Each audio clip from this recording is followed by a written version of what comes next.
speaking around RDI and RDKB's housing project, and I might even be plural there. Stephen Vanderberg from V Squared Consulting will be speaking directly to what developers are seeking. Might be very valuable for those of us looking to attract developers' interest into spaces we may have. Anna, whose last name I'm afraid I will mispronounce, so I won't even try, is going to speak just an overview on a CitySpaces consulting project they have underway. And then Brendan Perrin and Ryan Westaway will be the final presenters after prior to questions in that. And they're the bench at Blaylock Developments, another overview of their project. EDPN, for those of you who are unaware or new to this or aren't sure how you ended up here today, is a amalgamation of economic development practitioners across the boundary region. So stretching from the boundary region, Grand Forks area, as far east as Sparwood, Elkford, Fernie, the Elk Valley, south to the American border, and north to the Trans-Canada Highway, Revelstoke and area. It's a means of bringing professionals such as yourselves and ourselves together to work together, identify wise practices, common interests, areas for collaboration, and also to learn from the initiatives, the efforts, and the successes of others. With that, if it's okay, Ingrid, I'm going to turn it over to you. Sandy, you've got the controls.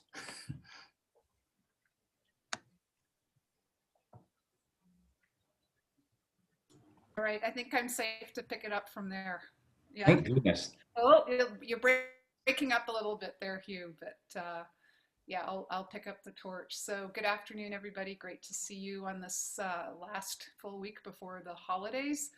And I'm delighted to be here on behalf of the Rural Development Institute to give you a quick synopsis of two projects we did for the Regional District of East Kootenay this year.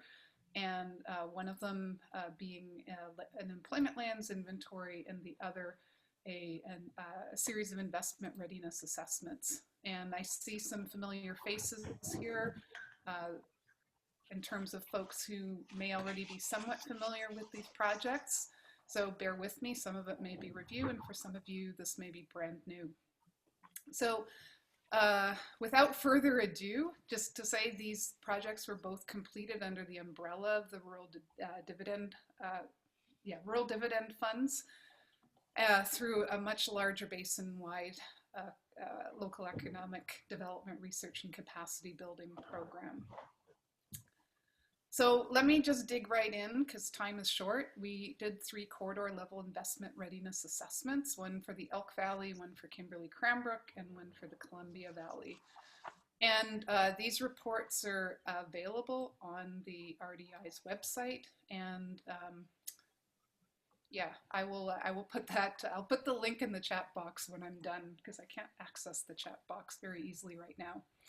So in order to complete these investment readiness assessments, we adapted both existing provincial and new in development provincial investment readiness assessment frameworks to our East Kootenay context. And of course, this all happened with COVID. And so there was also a question of adapting these frameworks to reflect some of the core questions that were coming up as a result of COVID. So we conducted interviews with key stakeholders in each of the corridors. So that would be ECDEV folks and local government folks, as well as business representatives. And those interviews were conducted between the end of May and the end of June of 2020. So again, I think it's just important to understand the timing of this because it's been quite the year. And so the report findings and opportunities largely reflect the information that was shared in these interviews.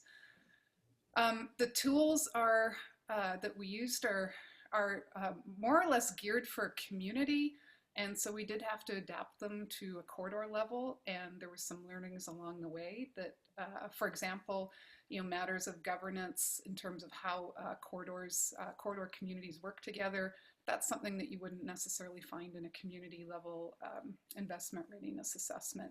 And so there's some nuances around ECDEV roles, marketing, branding, and communications when you're bringing together a series of communities to work on a corridor level. And just a greater level of complexity than a community acting on its own. So there was good learnings from this project. These are the 5 areas that we focused on in terms of the inquiry. And so preparing for investment. So what's the groundwork? Or you could say this is the groundwork. This is really looking at the baseline of, are there economic development strategies in place? Are economic development roles clearly defined? Are there up-to-date community profiles and data? Are the regulatory frameworks relatively accessible and easy to navigate, and so on? In terms of the promote component, this is really encompassing all the activities to promote the corridor to potential investors, especially those coming from outside the region, from outside the province, or even the country. And in this instance, kind of activities we would be looking at are things like, is there an attractive, informative, and easily navigated online presence that's geared to attract investors? Are there resident attraction programs, and so on?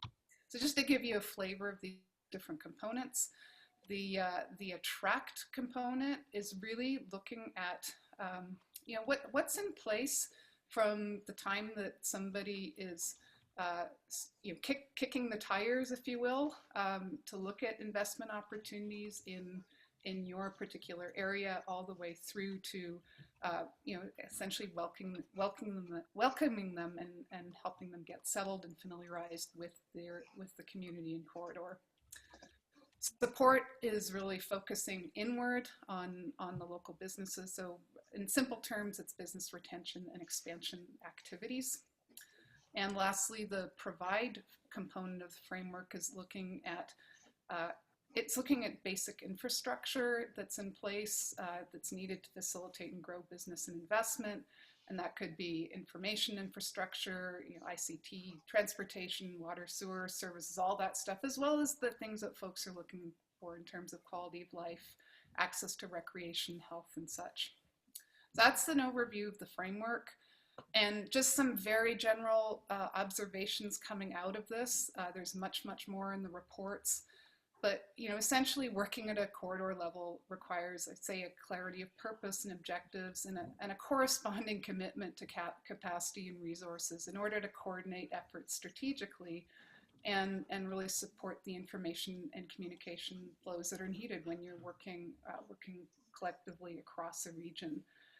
And certainly, each of the corridors, Elk Valley, Columbia Valley, and Kimcran, offered sort of different insights in terms of how they're structured and how they're working together. In terms of investment, corridor level investment attraction plans, none of the corridors had a formal plan. But there was definitely parts of it existing in existing plans and work plans. But just to say, there's definitely an opportunity there to go further in pulling together investment attraction plans at a corridor level. And gives a shout out, to the province's ECDEV website. They have some great resources to guide and inform that process. Just working through here, services and processes that are there to respond to investors from the first inquiry through to getting settled in the community are somewhat fragmented, and can't help but think that doing a mystery investor process could be really instructive to see where some of the biggest gaps are. And lastly, the ECDEV efforts really need to balance the investment attraction with the local business retention expansion efforts. These two items are working hand in hand. And COVID has really eliminated the importance of last mile broadband in spades. So moving on, I'm now going to speak briefly about the employment lands project, and I think this quote says it really well.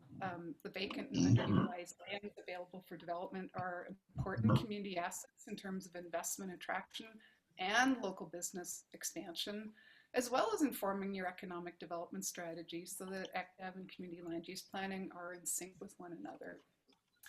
And so the corridor level investment readiness assessments did also cover some inquiry on the status of employment lands and identified opportunities.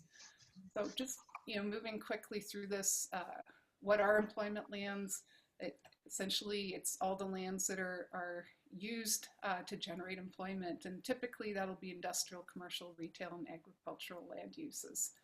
And you know, really, when you're looking at that, you're looking to find the underutilized and the vacant lands that are not generating, you know, not generating full optimal value to the community or to the region. Understanding your employment lands, where they are, what their development status is, surrounding issues or surrounding uses will also inform your ECDEV strategy, your investment attraction plans, and your community and land use planning. That's the bigger picture. Just for the sake of time, I'm going to move through key project steps. Those are outlined in the report. Of course, there is a little accompanying report that goes with this that shows the breakdown of employment lands for the regional district at different levels. There's the top view, there's corridor level view, there's electoral area view, there's community view. So all of that is included in the accompanying report. As well, you know, there were some opportunities identified in the investment readiness assessments around land, and you know, really that there is now an inventory that is available to highlight available investment lands in the East Kootenay, and that there's an opportunity to now work forward to build on that in terms of strengthening land identification, promotion to outside investors. Next steps on this is to, you know, link the employment lands inventory to municipal or corridor level economic development web pages, to maintain the inventory, and then to, again, as said before, use that information to build the corridor level employment land strategies and action plans. So really quickly, I just want to bounce out of here and take you on a very quick visual tour. How am I doing here for time? I have like 3 minutes to finish that up.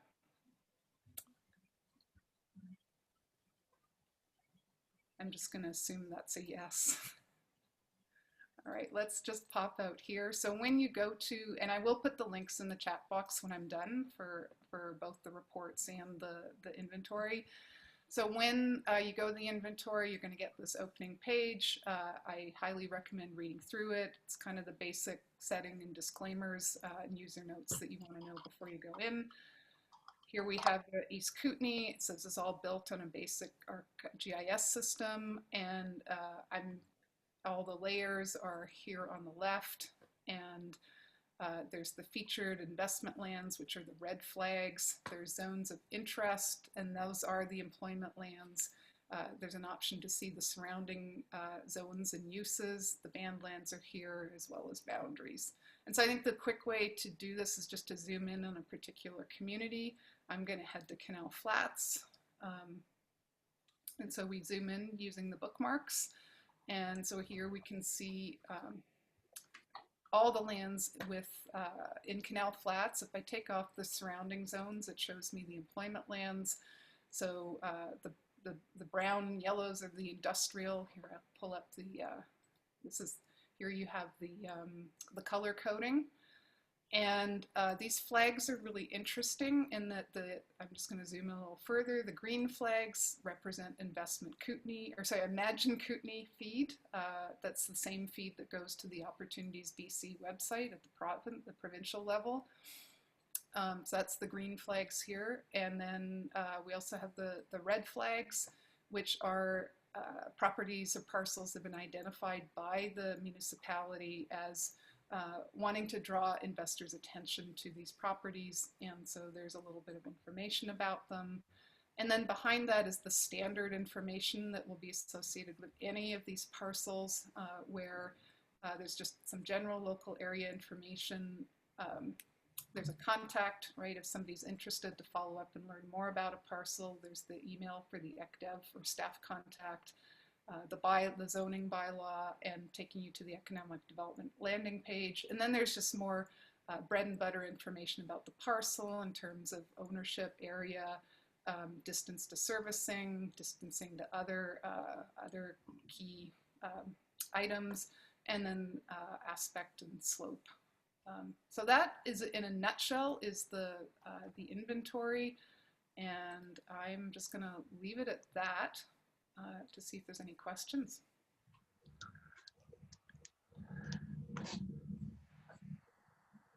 I'm going to suggest that if we can, we'll do questions after every presentation, unless there's something absolutely essential to be asked right now, or if you need to, if one of the presenters needs to make their way away. Is that okay, Ingrid? That's absolutely fine. Perfect. All right. Thank you for that. Very much. Thank you for that.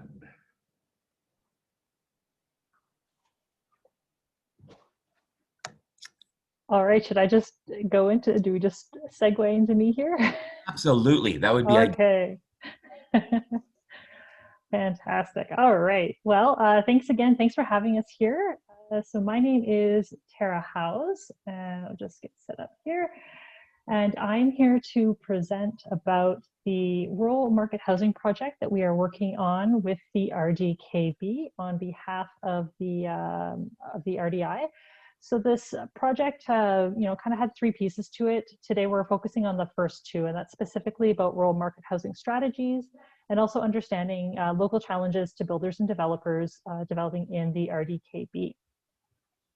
So just dive in with understanding sort of what we were looking at. I don't want to spend a ton of time on this slide here. We're sort of looking at that market end of the housing spectrum. We were not focusing on subsidized emergency shelters or anything like that. Did a little bit of work around understanding the various ownership and development models. And, I'm not going through all these definitions right now, but just really understanding that we are, pretty much limited by our own creativity. There are a lot of different options that things can be developed by and owned through. And so we really just need to kind of open up our minds and be willing to look at some alternative models sometimes. When we look at the RDKB, I'm sure this is going to be pretty similar across, the basin and the boundary as well. We have a fairly aged housing stock. A lot of this housing stock is basically inherited workforce housing. When companies came in and built the housing, and it really just was not built with longevity in mind. And so we have, issues of really high monthly energy costs or investing quite a bit of money to do an energy efficiency upgrade in the house. The general house is, in maybe poor condition with needing for electrical or plumbing or molding issues in it. And of course, when it was not exactly built with aging in place or accessibility in mind. The overall diversity of the community or the stock in the RDKB is pretty much that single detached family housing. That image up here that I have is actually a Rossland home. It's just demonstrative of the lack of insulation. That's the exterior wall there on the left-hand side and the interior on the right. And there is just no insulation in these older homes. That's just kind of the overall picture of the RDKB housing stock. And so what we were looking at was what's dubbed the missing middle. We're looking at younger Canadians, first-time home buyers, workforce rentals, and seniors. So we just did a little bit of an overall trend of understanding what are some of the issues for younger Canadians. This little comment kind of came across my desk there a couple of weeks ago. I thought it's pretty indicative of a lot of issues that millennials are hearing right now. And as a millennial, I can tell you, I don't spend that much money on avocado toast. We do need to look at other things and the other systemic issues that are in place. And so when we look at affordability issues, we know that in 1976, it only took 5 years to save 20% for the down payment. Today, to save 20%, you're looking at about 13 years. We are looking at students that are 1 in 6 bankruptcies are directly due to student debt, and young Canadians are really dealing with food insecurity. And so how does that, apply locally to the RDKB? What it means is that our local families, our local young people are being completely priced out of the market. They just simply can't afford things anymore. And when we do have young people moving into the area, they're not necessarily satisfied with the options that are available because that housing stock is so old and requires significant costs for upgrading or maintaining. The next big demographic that we all talk about are seniors. We know that there's this huge variation in age range and needs for seniors. And so we have to be careful about when we talk about seniors, who we're actually speaking with. We know that the majority of seniors in Canada are homeowners, but we also know that about 25% of seniors in Canada are in core housing. And there's a significant gender demographic or gender discrepancy to consider there, since our housing seniors are single women. And so again, when we look at the RDKB and applying that locally, we have to recognize that there's just a complete and utter lack of options available in the RDKB for seniors. And that is across the entire spectrum, from the active independent seniors that we were focusing on for this research, all the way to people in need of long-term supported care. And so a lot of communities, what they're doing is they're looking at senior-specific housing, and we need to recognize that the single demographic housing can be a bit of a danger when we look at seniors. We really have to consider the location. Best practices tell us that seniors do best when they're in a walkable community that are near a lot of services. And when we try to create a seniors housing in an area that is reliant on the car, we are risking extreme social isolation and associated health and safety concerns as seniors transition out of independence into required care, and with extended wait lists, seniors end up staying in these homes for much longer than would be safe or healthy. And the last demographic is looking, or general idea is looking at renters and the rental rates. And so we know that across BC, we've got a really low vacancy rate. We also know that there is a general inequitable access to rentals. And so what will happen is a lot of landlords will actually target seniors. And so we know that our young couples are not having equitable access to secure rentals, single moms, young men. These people are all having more difficulty even getting into a rental. And when they do, we know that there is a significant, at least in the RDKB, there's a very high rental cost to income ratio here, a large, that is due to the energy costs because of the older housing stock. The other piece that's really important, especially with rentals, is that we don't really have a lot of data. In general, a lot of housing data comes from extrapolated StatsCan information. And in the RDKB, we don't have enough of a population to drive what's called the secondary rental market. So we really have no idea on our rental situation, or not a very clear idea on the rental situation. And this no data piece is going to be something that we keep coming back to. There's just no data, no data, no data. So now that we sort of understood these broad trends, we decided to step back and kind of ask, well, what are the issues causing this housing crisis? So there's this general idea that costs and regulations result in unaffordable housing. But as we started to dig into things, we realized it's really a very simplistic idea. And you really have to step back and understand that there's these historical and social and political things that are occurring that are really driving unaffordability. We've got the societal expectations of the white picket fence. And that's just simply, we all have this idea that that single detached home is the home ownership goal, and that is for everyone. We've got environmental, so things like step codes that might be impacting affordability. We have to recognize that wages and inflation, a big one for young Canadians. These wages and inflations have not been keeping step. We have this whole lack of data in general, specifically with rentals, but just overall in general, there's not a lot of information, and that can affect what's happening in the future and how we want to address certain trends that are emerging. The boom bust cycles, this inherited workforce housing, it has limited development in the past. And so this is a result now we have all this older aged housing stock. Political will is a big piece from your local government. You have to make sure you have a council that's actually interested in housing and that prioritizes housing through strategy and interested in doing research and collecting data, all the way up to the federal level. We know in history, the CMHC was developed to address veterans returning from the war, and we can go back to those times. The CMHC is responsible for mortgage regulations. They supported cooperative housing quite a bit in the 70s and then faded away from that. And so we really do have to push that advocacy piece and the political piece and understanding what is causing all of this housing affordability. And then of course, COVID, we haven't had any research in the RDKB about COVID. As Ingrid mentioned in the investment readiness, there is a bit of research in the East Kootenays on COVID, but up to this point, it's largely unknown, but there are some trends showing us that we will be seeing that urban migration coming into those rural areas. The second piece, this research was looking at localized barriers to developers and builders.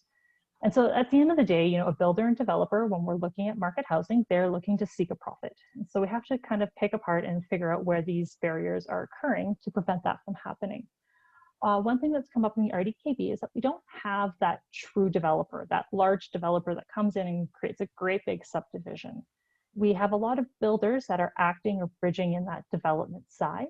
And so this creates this financial risk. And so for the local builder, that financial risk is just too large. The capacity to take it on is just too great. And often for an outside developer coming in, it's just not enough of a return, or it's too slow of a return. You know, instead of a 20-story high-rise in Vancouver that they might be able to turn around in 30 days with selling, they might be looking at a couple of years out in this area. And of course, we are just not able to support with our population a very high-rise building. So you're losing those economies of scale as well. I went back and we spoke to additional builders and developers. And again, this is across, we spoke with the East Kootenays, within the boundary, within the Okanagan and the West Kootenays as well, Lower Mainland and on the island. And we kind of heard these three things come up over and over again, that there needs to be a streamlining of processes, there's a general lack of data, and construction costs. So processes were sort of pretty broad, and although there was recognition that the RDKB in general is pretty much overworked and under-resourced, as many of our rural communities are, there is still this ability for staff to communicate, to help with management expectations, to ensure the plans and strategies and things like zoning are all in line and they're all complementing each other.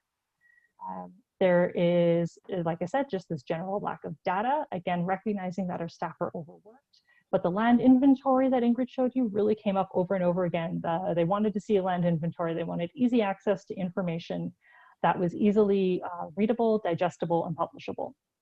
And then lastly, construction costs. So kind of it became dubbed the Kootenay premium. We seem to have higher costs, and this ranges from wages due to labor shortage to supply chain in everything that's causing delays in transportation to actually receiving the goods, to actually having a shortage of businesses willing to provide that service, whether it's painting or drywalling or roofing. And it's all just sort of adding up and adding on to additional construction costs. And then the other piece, again, this is a little more broader to rural communities, but definitely available or seen in the RDKB, is this idea of unserviced land. And that is a huge barrier, especially to our small builders in the community when we look at that financial risk. It's this idea that the land may be there, but it is significantly further away from, say, the infrastructure that is in existence. And so they're having to develop over kilometers to make the connection. And so this unserviced land also came up as a hurdle many, many times. Took some time to look at some best practices that exist, looking at some case studies. So there's some general themes that really came up. Best practices for rural communities included mixed use, mixed income, and multi-generational. So again, getting away from that single targeted demographic and really embracing an integrated perspective of use of that land and of that housing development. Really securing good partners and relationships. And this again is very broadly including the community to prevent NIMBYism, but it's also to facilitate the various partners that exist. And so in the rural communities, you might have to deal with the Ministry of Transport, you might be dealing with Agricultural Land Reserve, you might be dealing with neighboring municipalities, with the rural area. And so it's facilitating those relationships and really assisting that transition. Again, local data, local data, local data, and of course communication, and ensuring that communication is clear and clean throughout the entire process. We came up with a list here of promising solutions for the RDKB, and I'm sure some of them will be pretty feasible across the Basin boundary area. We can look at mitigating some of the profit issues, so things like removing or amending development charges, cost sharing infrastructure charges, gifting land or sharing land. There's also taxes. You can incentivize rentals through tax breaks. Talk again about those streamlining the processes. And so there's a whole bunch of ideas there. But the other side to this is beyond what the local government can just do is that advocacy piece that I mentioned, because again, it's really easy for me to sit here and say, oh, let's get more data. We need to do more research. We need to develop a strategy. but you also need to get the funding for that. And so we recognize that. So we created a list of advocacy options as well. So again, when we look at things like energy supports, for a lot of these houses, it's more than just, you know, the $300 rebate that you might get from Fortis to insulate your attic. You might need to do a $20,000 wrap around your house. So these are major costs that we need to be advocating through the government to get supports for. And so again, those are just some options that we've identified. And lastly, I'm going to wrap up here, just this general themes of what the basin and boundary opportunities could look like. First thing is obviously working collaboratively. Let's work together so that we have complementary strategies and plans that get done together. And again, prioritizing housing and strategies is so important through the council, through your staff. Working on collecting and publishing that local data is, again, like I said, so important. And then having those clear processes exist. And then the very, very last piece that I added in there was let your planners get reckless for a while. The planner has been identified as the keystone and can really help or even hinder development. We need to really let our planners be creative and have that flexibility for innovative designs if we want to, you know, get our housing market upgraded and available for all. And I will end there. Thanks, Tara. That was extraordinary. Again, we'll table questions till the end of the panel presentations. Stefan, can I ask you to do your piece, please, on what developers are seeking? Yes, thank you very much, everybody, for having me on such short notice. Let me just see, how is this going to work?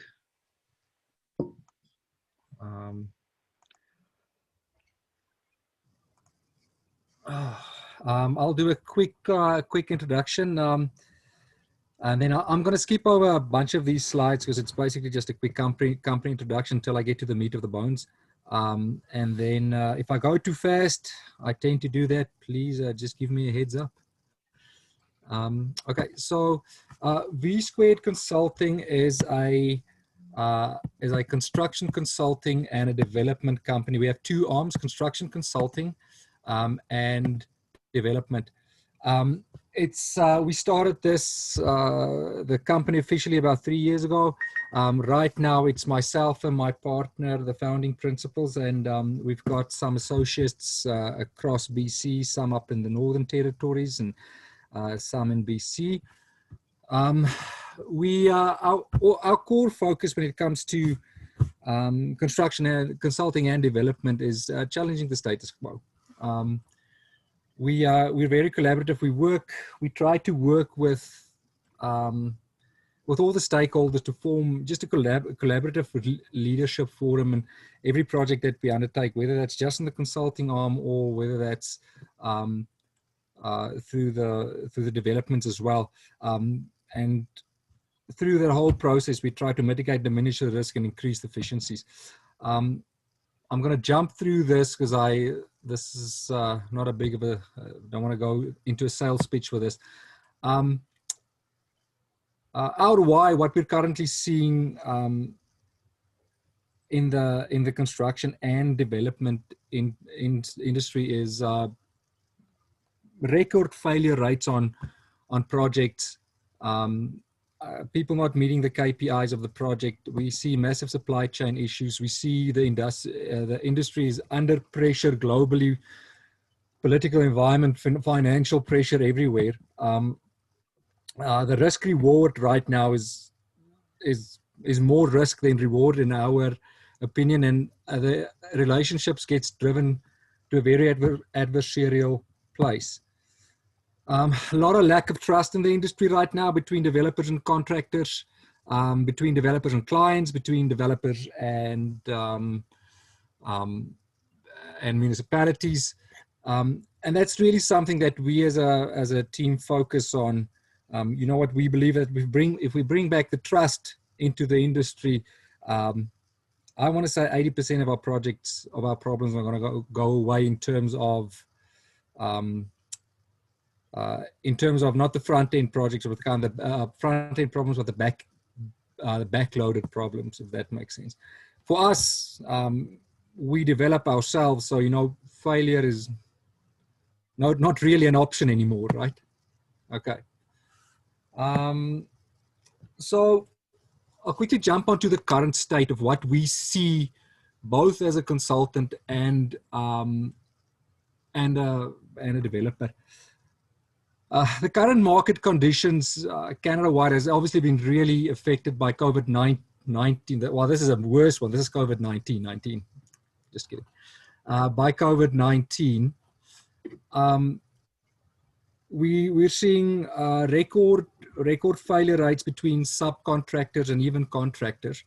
The industry trends where most people are moving, contractors and developers are moving now, thinking that it's a very good time to build. The industry is actually, it's putting a lot of pressure and risk on the industry. The challenge with that is, although things look cheap, they're not. There's a price to pay for it at the back end, and I'll get into that a little bit deeper in it. What we're seeing during the budget stages is the initial setup of the budgets, the initial setup of where the money comes from are normally what's the right term? It's normally a bit of a wag, a guess, and that puts the whole project under pressure. It puts everything under pressure from day one.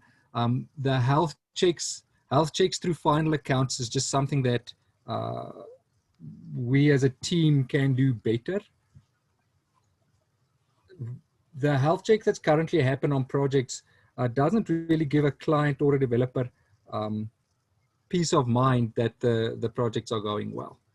And then design and construction, these fall into the same category in my opinion. Just needs to be managed right. There's a lot of risk at the moment, like I said, with the construction.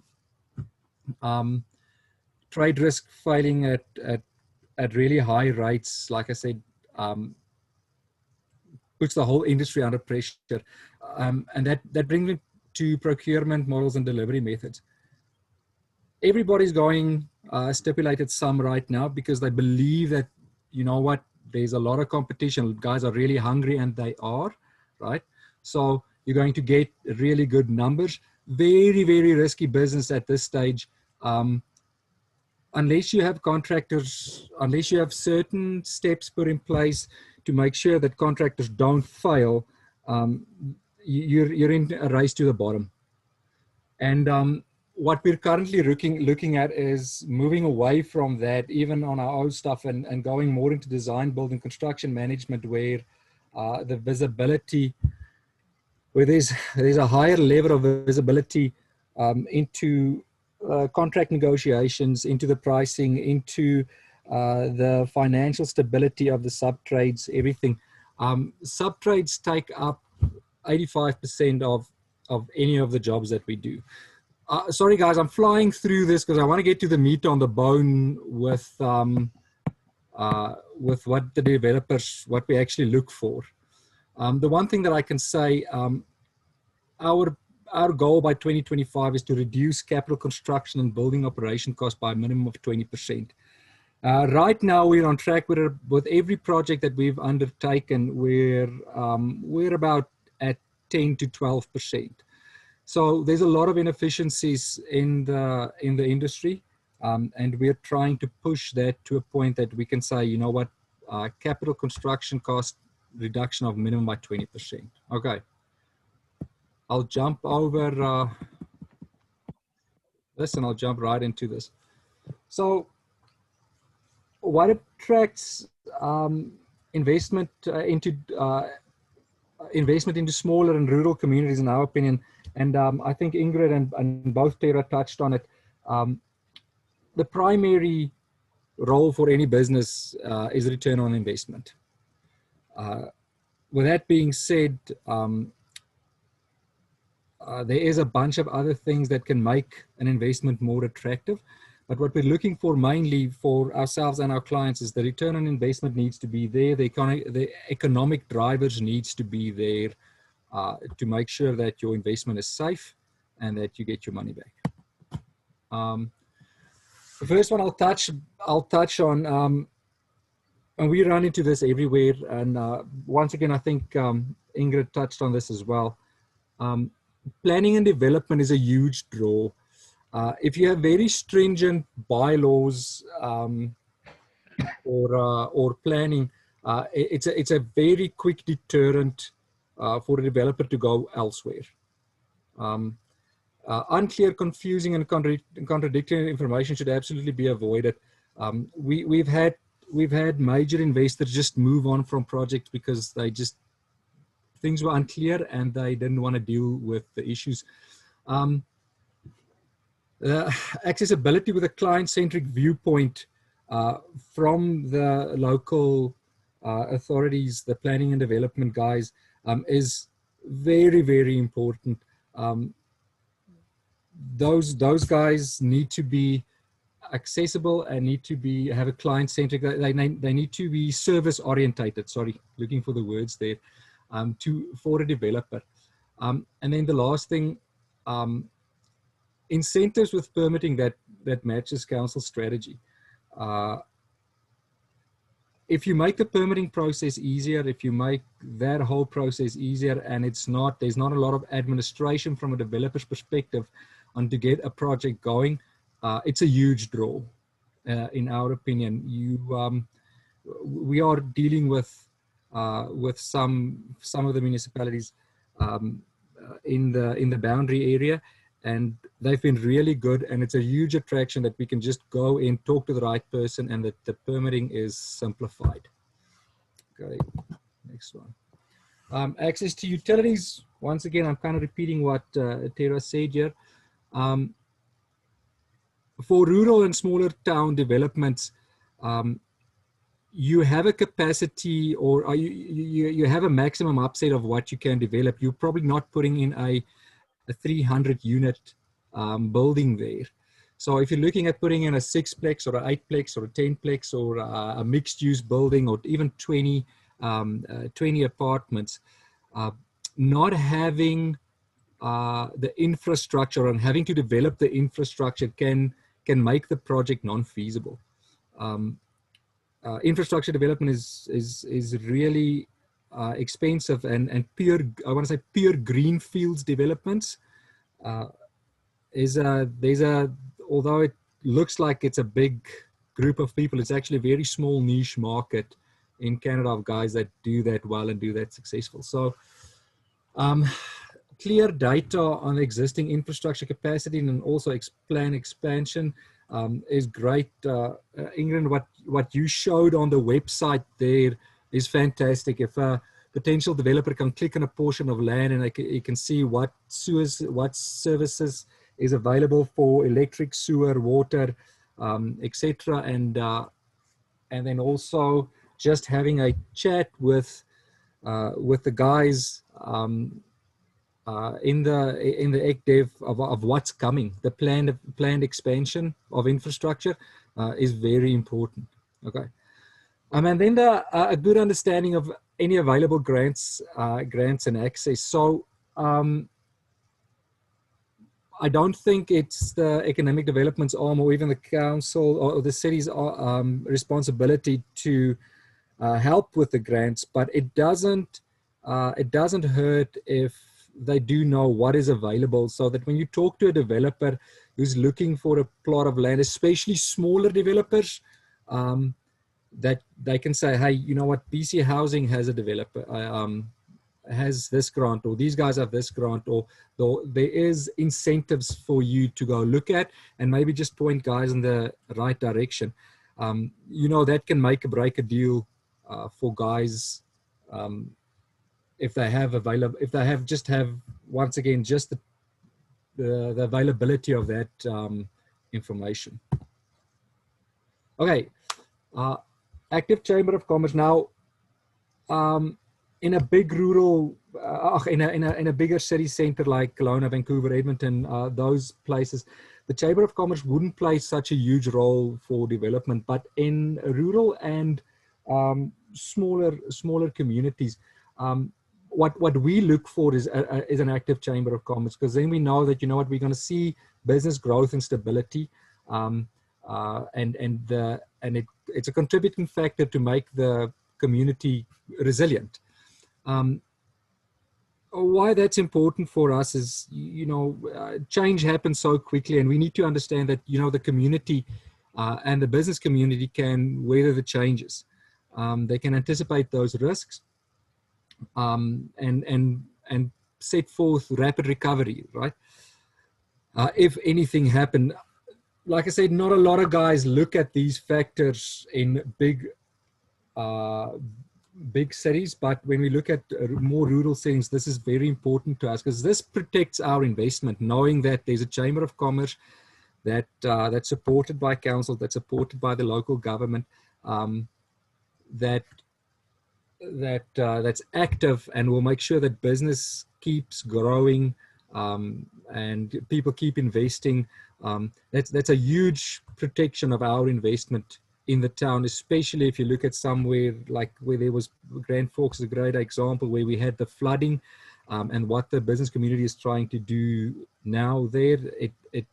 It really helps for us to say, what, this is a place that we would invest in. Local finance incentives, partnerships, and grants. These all encourage investment, especially for smaller scale developments. It can be achieved through public-private or the public-private partnership routes. Whether it's public and just being like I said earlier, just being pointed in the right direction is great. But on a private level, if local credit unions work with the economic developer to say, hey, we will support better interest rate or longer amortization periods or personalized service to people that do invest in our towns, in our counties, is a big draw for us, knowing that we can, when we're in town, we can walk into somebody's office and have a discussion about the financial health of our project or our investment. Is great. Having incentives on top of that, saying, I will provide you better interest rates if you come and work with our economic development team or our Chamber of Commerce or even the local municipality, and then we'll incentivize the developments there. And this can come in many forms, shapes, or sizes. In 10 minutes, I don't think I can dive too deep into that. But for us, that's always something that kind of, it tickles our interest, for lack of a better term. Okay. And the last one that I have here, and this is, I'm sure this is something all of you guys know, is the active economic development arm. We can't find the opportunities if there's no access to it, or we don't have any visibility of opportunities. We need to have ease of access to those opportunities, and a social media presence doesn't hurt either. We look for, when we go into the smaller areas, we don't necessarily know what's going on there. So having economic development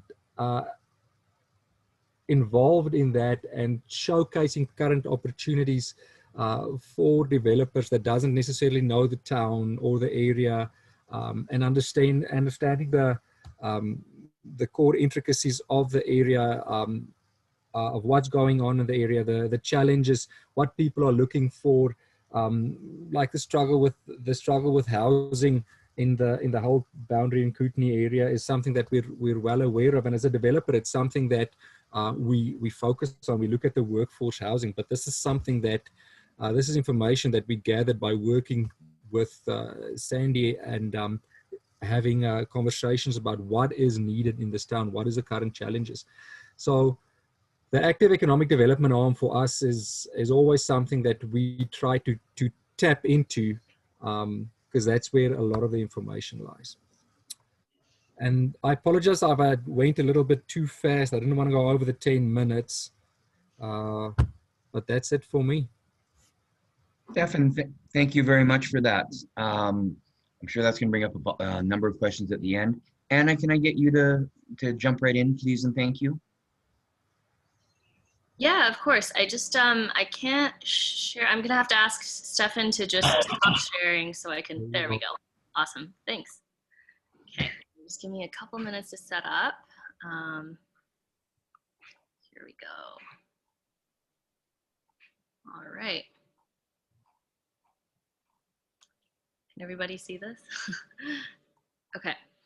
So, well, thanks everybody, and thank you very much for the opportunity to talk to you all. I'm here. My name's Anna Zhuo. If you're wondering how to pronounce it, in Chinese it's Zhuo, but usually I just go with the anglicized version for simplicity's sake. Here we go. So I'm a development planner at CitySpaces Consulting, and so we're a small consulting firm of 35 years. We have offices in Vancouver and Victoria, but generally we work across the province with nonprofits and communities, municipalities, across BC mostly, and a little bit in Alberta.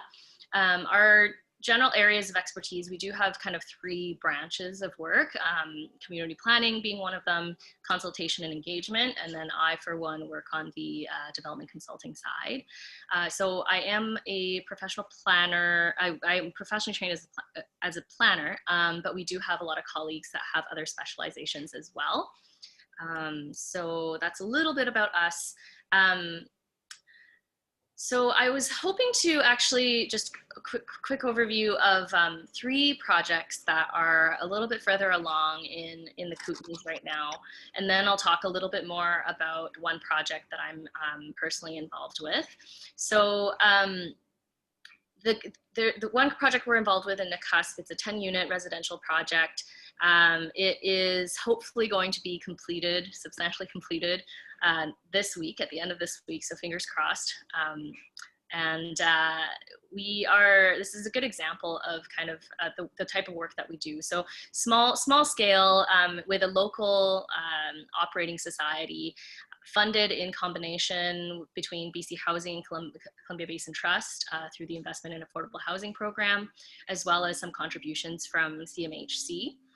And because of a lot of those funding requirements as well, it's actually achieved a very high level of energy efficiency as well. A larger project we're involved in Fernie is a mix between apartment units and townhomes. The location is fantastic. It's close to downtown Fernie, and you can see the kind of mix of the different typologies in that top image there. And really, this one is with the Fernie Family Housing Society, mix of funding as well. And for this one, I had asked my colleagues who work on this to talk about a little their success factors and hurdles. For the Nakus project, and for this one actually, a lot of the success has to do with support from the city, getting land at a reduced rate, quick permit process, as everyone has been talking about. For Nakus, there was also a very community-minded contractor, which really helped a lot. And Nakus, actually forgot to mention, the biggest hurdle with that one was actually a delay in getting permanent power to the site, which really extended the project completion by a number of weeks. For Fernie, the biggest challenge actually, as you can see in the photo on the bottom left, is weather constraints and trying to get into the ground before the snow. Lumber pricing has also been a challenge for this particular project due to COVID-19. In Rossland, we're working on a mixed-use building, which is pretty cool. There's a ground floor city hall, and then it has residential units on top. So there was actually a roof collapse at the existing city hall back in 2018, and so it was actually a good opportunity in the end that something kind of positive came from it, was that we were able to work together with the city and the Lower Columbia Affordable Housing Society to get a project together. So this mixed use building, we're very excited about this one as well. And the expected completion is fall 2022. The challenge for this one really is, and as many have already mentioned, the cost premium in the interior for getting trades and materials on site. And for this particular project also, disposal of soils was a concern because it was previously a rail yard. So one project I wanted to talk a little bit more about is actually just at the beginning stages. So it's a master planning process that we were hired by the village of Fruitvale to do. And it's for, here, oh, okay, there we go. So the location is actually the former Beaver Valley Middle School, and it's been kind of decommissioned as a school for several decades now.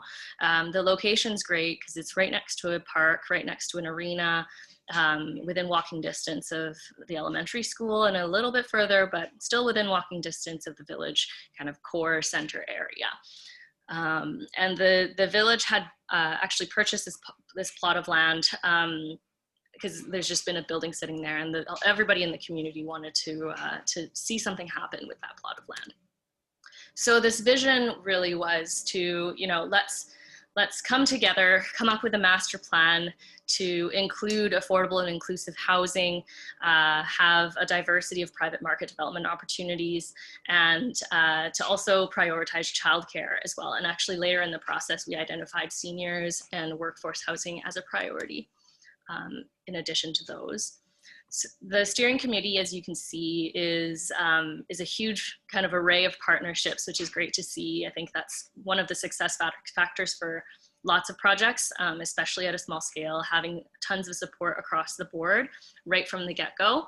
And so today, what I wanted to talk to you more about is actually this January 2020, earlier this year, before COVID, which seems strange. We were actually able to have a workshop on site with the community, and it was part of the reason why this process has gone so smoothly.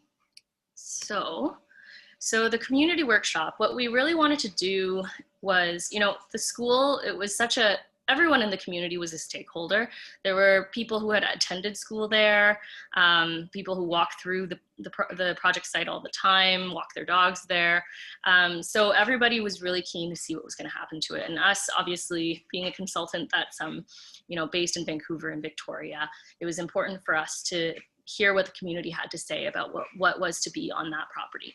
So we came along, and what we really wanted to do was design a participative design process.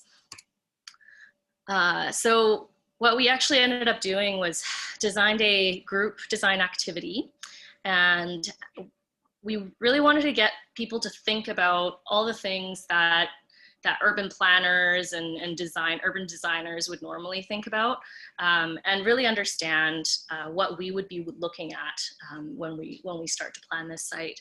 And so we kind of broke it down into simple instructions, had them break out into tables, gave them tracing paper, pens, sharpeners, templates of different kind of subdivisions I'll show you later on. And we also gave them some design tips. So like, you know, the basics, every lot needs to have good road access. You can't have a floating lot. Think about parking for apartments, and think about the edges of the site and how it'll interface with the street and all those things. So we had a presentation and then broke them out into groups.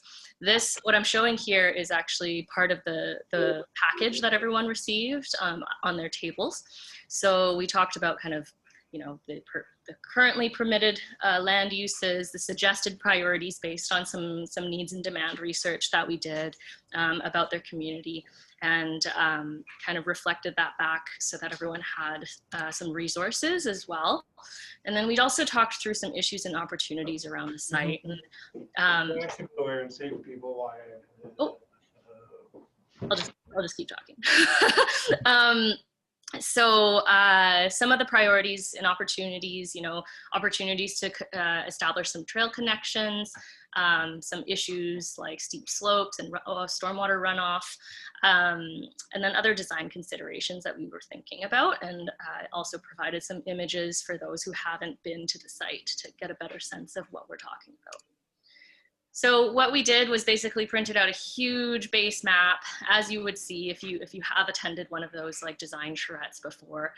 Tried to have it dimensioned, and it's just really, you know, a clean slate for everybody to use. And we provided them with cutouts of different types of building footprints, and then some photo examples. I mean, not all of them, you know, beautiful examples of existing buildings, but some were. And to give them a bit of an idea of scale and what we meant by, you know, a 2-story or a 3-story townhouse or a duplex lot. So this was, honestly, I think I had the most fun just making this design activity. And again, we had some templates for roads and parking as well. And then at the end, we really wanted them to tell us about their master plan. So how it all kind of worked out, it was a bit of an experiment for this community. And I think it actually came out really well. We had about over 60 people came on I think it was a Saturday or Sunday morning. And I thought it was so early, but you know, everybody showed up. It was amazing. And I think what I want to nail down as one of the key success factors for this activity was that we had the project steering team involved and leading the activities. We had gone through the activity with them the night before, and each of them actually took a table and they were leading them through the activities. You'll see this man here on the right, he's actually the mayor of Fruitvale. We've got Lila from the Lower Columbia Affordable Housing here leading this table. We had the CAO of Fruitvale leading this table over here. I think you can see a counselor over here. So it was just amazing to just, we were there to support, answer questions, and but the community responded amazingly to seeing their community leaders being actively involved in this process, and everybody was just so excited. And then at the end, these are just some photos from the presentations that each group did. We posted them all on the wall, and then everybody had a chance to kind of present what their group had to say about what they'd like to see. Some sample designs, and these were all kind of, we summarized them into a report and really looked at what was important to the community. And you know, in the end, there's lots of considerations, servicing considerations, you know, we can't make everybody happy, but it was actually quite surprising. In the end, we actually came out with a design that was not too far different from the number 3 you can see here. So clearly a lot more went into the process, into the actual master planning, a lot more research, a lot more kind of technical studies around what was possible, costing, financial analysis, etc. But I just wanted to highlight that particular portion of the process, because I thought it was one of the key reasons why this process was so successful and why we have so much support from the community. We had preliminary design directions from what we heard at the workshops kind of presented back at the open house, which happened a few months ago, and identified the key priorities that came out of that process as well. And really, what we came out with was this master plan you see here, and it's really dictating, you know, what the recommended land uses would be, and the kind of configuration of roads that would help to create these, you know, pieces that would allow for the development to develop in piecemeal. We had talked about a lot of the challenges that rural and smaller communities face when it comes to development. And so that was a key cornerstone of what we wanted to provide, was a plan that was achievable and that could be done over time. Because it's not like this, you know, large 10-acre site was going to develop immediately within the next 2 years. So we were really focusing on a phased approach to increase value and development interest in the first phase on the left here, provide a practical mix of land uses, and to develop in the short term a portion of it, and then allowing for development to kind of inch further and further deeper into the site. So I think the next slide I zoomed in a bit. There we go. So right now, what we're excited to be doing is trying to implement the first phase of that master plan. So the master plan was approved by council a couple of months ago. And so right now we're working on trying to get some funding for a housing project where we have a funding application in place for childcare. And then we'll be trying to work with the village to see what opportunities we can help create to have some small scale pilot development as well. So I think this is my last slide. So I just wanted to, I feel like these four things were what we considered to be our key considerations and success factors for the master planning process. But I think it really translates well to how to support development in smaller communities in general. And it was really to have a plan where the financials allowed it to tackle kind of the extraordinary site development costs in a strategic way. And in our case, it was really trying to phase out the developments and design it in a way that a large development could take place and then help to support the development costs of some of the smaller ones adjacent to them. And then also for small scale development so that local developers and builders can also participate. So it would really require a bit of a team effort over time between the big fish and the little fish, but that was really what we wanted to keep in mind. And then allowing for flexibility for the village, obviously, to adapt with different variations of that plan, given an uncertain market. And then again, of the ability to attract private development interest. So that's it for now. Hopefully I haven't gone over. I feel like I've spoken very quickly, but I'm happy to answer any questions at the end. And feel free to reach out to me if you'd like to learn more. Thanks very much. That was tremendous, Anna. Thank you for that. And I imagine you're out of breath like everyone else has been. We're going to jump to you so you can get your piece in front of us before you have to head out.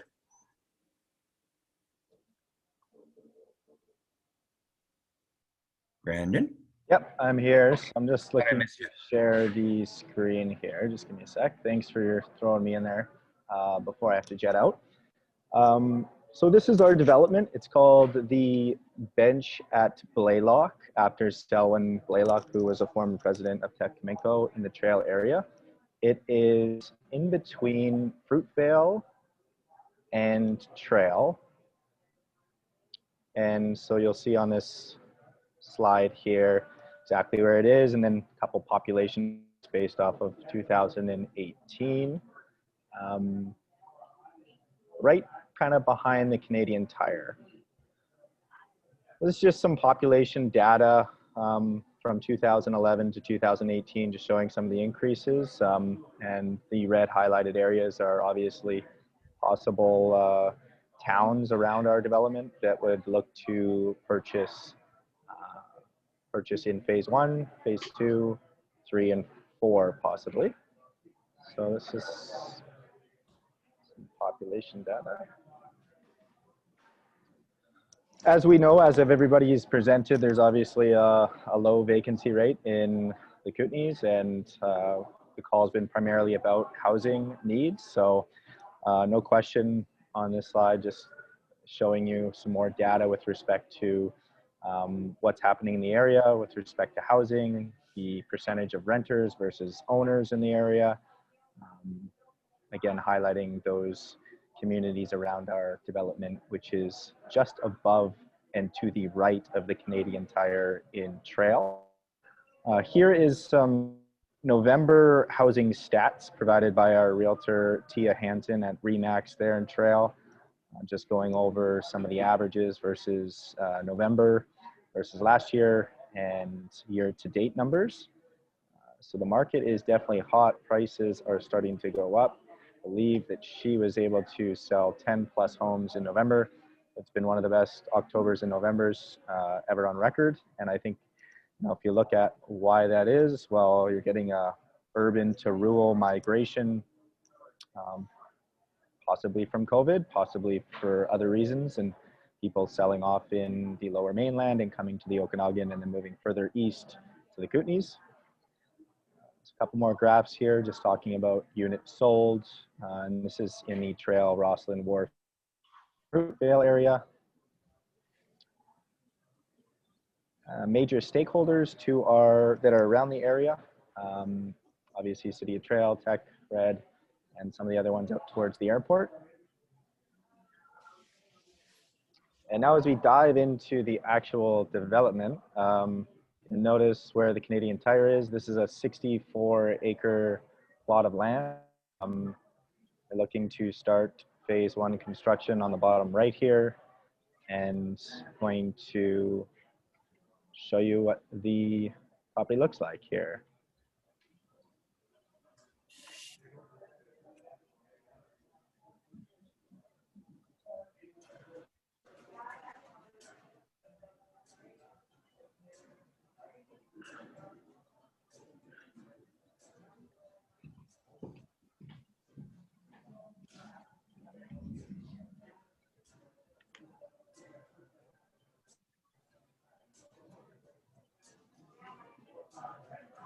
We lost audio. I'm sorry, I can't hear anything.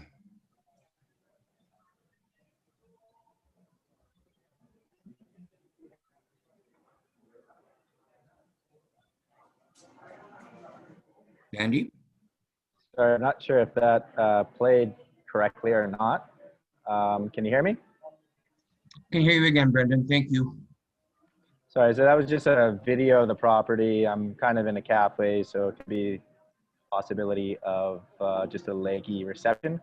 But it's right off the highway there, and so you're just showing lots of land. Here's our realtor, Tia Hansen, who's going to be selling some of the units. And this is the Fruitvale Renewable Energy Plant. So the slide is just to show that there is jobs coming to the area. So we obviously need to build some houses to ensure that some of the real Canadian jobs can be, the families can be obviously housed. This is our investment opportunity. So we are raising capital for the first phase and moving forward. So first phase is going to be 40 homes. We're paying an annual distribution, our convertible note at 8%, raising $1.5 million for 20% of phase 1, and then giving investors first right of refusal on subsequent investment phases. Phase 1 construction should be completed by fall of 2023. This is a previous project my partner Ryan has completed in Penticton. It should be noted that phase 1 is obviously an investment opportunity. Phase 2, we're looking to take advantage of the rental construction program and look to do more of an affordable housing play in phase 2. Possibly do 1 or 2 apartment buildings in the 40 unit range, and then do single family homes in phase 3 up on the hillside. So that is the presentation. It's not a sales, this is contact on the bottom there. If you would like to chat with us a little bit more about the development. And if I zoom out here, I can actually show you a little bit about what phase 1 looks like. So we're going to be doing townhomes.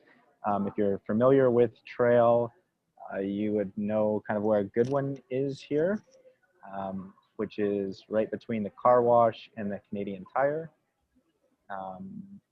And so we're going to do them in clusters of 8, and roughly square footage is going to be 1,600 to 1,900 square feet, between 3 bedroom, 2.5 bath to 4 bedroom, 3.5 baths, and in the range of kind of 4.25 to 475. So that is phase 1, and that's our project. So I have to jet. Sorry that the video didn't work. But again, here's my contact information if you're interested in knowing a little bit more about the project, getting a little bit more detail. This pitch is primarily just to pique people's interest and have them contact us for the more granular information. So thanks a lot, and I will let you guys, I'll stop the share and enjoy the afternoon. Thanks very much, Brendan. Appreciate that. And that information will be shared by Sandy with everyone. Awesome, thank you. Folks, and travel safe, Brendan. Questions, please, from anyone?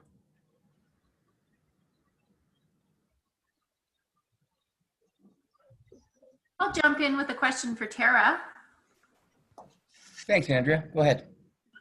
Tara, well, I guess I want to start by saying thanks for all the presentations. They were really, really helpful. So I'm going to give a shout out to Sandy, who I know does a lot of legwork to make that happen.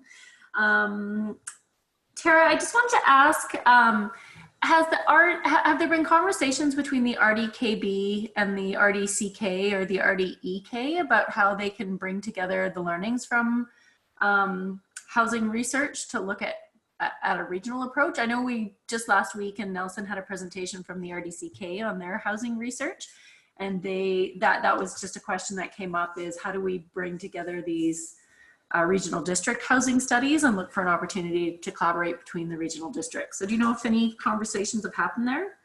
Well, I definitely will defer the official answer to Sarah. I can let you know that Sarah Breen is on this call here, unless she just stepped away from her computer. Officially, no, we don't have any plans right now. We don't have any plans right yet. We are still in the midst of finalizing this report. And like I said, there were 3 pieces to this report. This project in general, disaster rehousing being the third piece that isn't completed yet. And so we're just sort of in the final phases, have a draft report, I think heading it to our advisory committee this week. And so I'm assuming once we get final word from them, then we can start talking about properly disseminating to other communities. But maybe Sarah can jump in and provide her feedback on that. So the only thing that I would add to what Tara has said is that the kind of the first stop for dissemination of the information is going to be the advisory council that oversees the larger project. And so that'll kind of be the first, I guess, point of connection between the work done specifically for the RDKB and the other regional districts involved in that overarching project. And so we'll make a note of that potential and ask those questions at that time. I think that's about all I can add to that. Thanks, both of you. Other questions?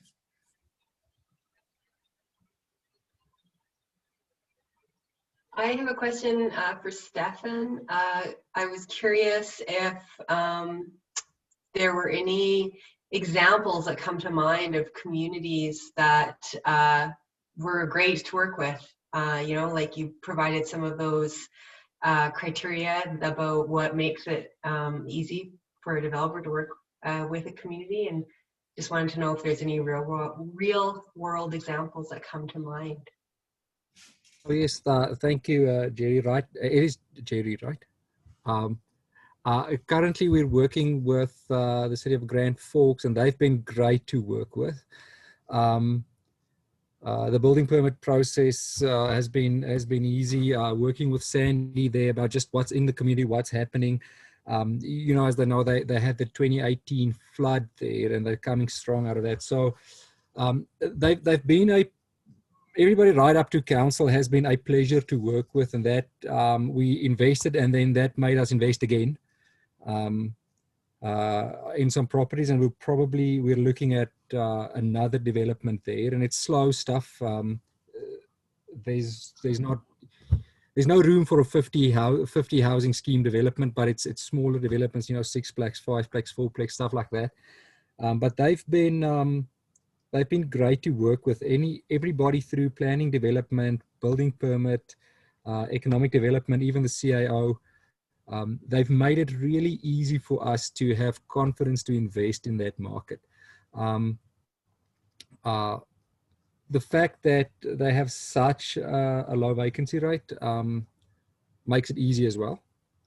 And it seems to be a term right through the Kootenays and the boundary area that there's no housing. But yeah, they've been great to work with. I can more specific examples, even on the building permit side. Like I said, normally that's the bane of our existence, and Dave Bruce over there has been great with us. Yeah. Great, all right, thanks for the example. No problem. Stefan, if I can piggyback onto that. How could a community or a rural area attract developers without financial incentives? What else would assist in that? You're not talking about return on investment here, I assume. I'm talking about, I assume you're talking about pure financial incentives from either the municipality, the economic development arm, or the banks, or something like that. Yeah. Well, the assumption is that there'll be ROI long term. Yep. What we're looking at though is not everyone's willing to forego, tax revenue or development costs up front. So are there any other incentives that could be offered that don't have a financial impact to a municipality or an area, but developers would look upon favorably? It's very project specific.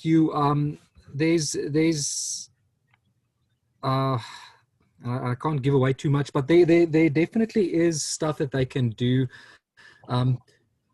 without investing heavily into the infrastructure. From a developer's perspective, sorry, let me restart that. I've got a million thoughts in my head going. That's the story of my life. I apologize. Having good staff, clear delineating roles within your planning and development area. Planning and development is a big thing. The willingness to help and the overall attitude. I know it sounds like it sounds a little bit cliche, but you know, we've passed on deals that the metrics financially looked well, but the attitude of the people involved it made it risky for us, right? There is, in my opinion, in any municipality, there's always a bit of discrepancies between the OCPs and the bylaws and regulations and stuff like that. Having the people on your side within the authority that'll help you makes a huge difference for us. Different if you're a really large scale developer that's going to invest 10, 20, $30 million. And we do have a bunch of clients like that. They do care about that, but they don't mind fighting it either, right? For us, and looking at the demographic and the rural areas and the size of the towns, this is probably not the guys that you're attracting. You're attracting more smaller scale guys that don't need 100% return on their investment like some of our other developer friends. Okay, thank you. That's helpful. Additional questions? Ryan, I know, Ryan Watmel, you had one in the chat line at some point. Oh yes, that was regarding engagement and that awesome workshop session, public engagement session. One that Anna great. led, right? Yeah, but sorry, my internet I lost internet, and so now that I've signed in, I can't see the previous chats anymore. But I think I read it was just, are there any virtual kind of alternatives? Is that the question? Correct, yes. Yeah, definitely. I mean, we haven't repeated the exact same activity in a virtual setting before, but we're certainly creative exploration of different virtual platforms, online platforms over the past few months. We've facilitated like housing task force meetings with 20 to 30 people on a weekly basis. There's definitely, it really depends on the type of scenario it is. We kind of draw from several different platforms. Mural is a good one for certain kind of mind mapping type exercises. It's trickier, I think, if we were to redo an activity like the one I presented, just because it would require a lot of technical capacity from the participants, which, oftentimes you really want seniors there, you want, everyone in your community involved. And so it's a little more tricky to do like the nitty gritty stuff. But we definitely have a lot of requests, especially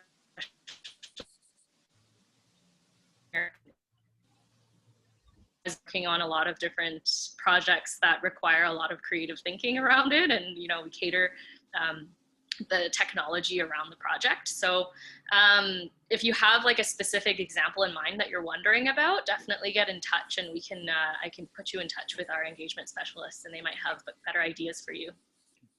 Thanks. Thanks much, Anna.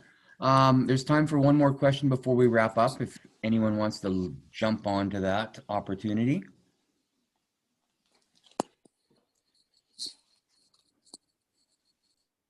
Hearing crickets, I will leap in and take this opportunity to thank the presenters. That was tremendous. The breadth of information across, from simple ideas to some really interesting new ideas, and to hear about those projects in the the Fruitvale Montrose Trail area was really exciting. Thank you all. Have a safe holiday, however you choose to celebrate. Wash your hands, all those things, and we'll see you in the new year. Take good care. Bye, folks.